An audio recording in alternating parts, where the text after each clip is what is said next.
ఉన్నాం. అలాంటి చెప్పినప్పుడు మీరు కూడా ఇమీడియట్గా ఎంక్వైరీ చేసేస్తారా లేదంటే ఇంకోటి చేసేస్తారంటే ఎవరు రారు రాష్ట్రానికి. మనం ఒక పద్ధతి ఉంది, ప్రజాస్వామ్యంలో ఉన్నాం.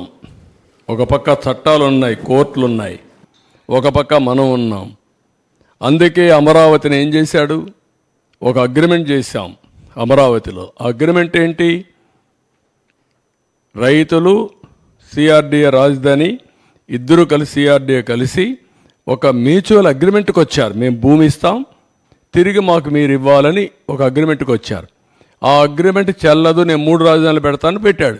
ఏమైంది, సుప్రీంకోర్టుకు పోయాడు, 5 ఏళ్ళు అయిపోయింది, 3 రాజధానులు రాలేదు, ఉండే రాజధాని పోయింది.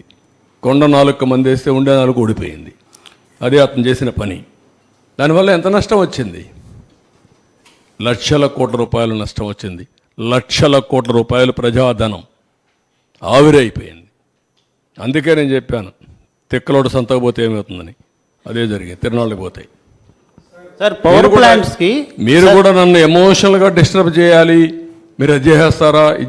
మీరు 5 ఏళ్ళు ప్రెస్ కాన్ఫరెన్సే చూడాల, మీరు మాట్లాడుతున్నారు దగ్గరికి వచ్చి మళ్ళా. కాదు, నేను ఇంత డెమోక్రటిక్గా క్వశ్చన్స్కి అన్నిటికీ సమాధానం చెప్తాను, మీరు అడిగిన దానికి అన్నిటికీ సమాధానం చెప్తున్నా. నాకెందుకంటే I'm confident what I'm doing is right. I want to convince you, I want to take forward and convince people.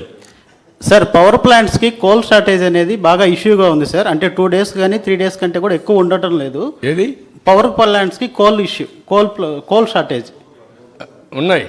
అది అంటే 3 to 4 డేస్ ఉంది. ఇంకా అది కూడా బిల్డప్ చేయాలి, కోల్ కూడా బిల్డప్ చేయాలి. ఇవన్నీ ఎట్లా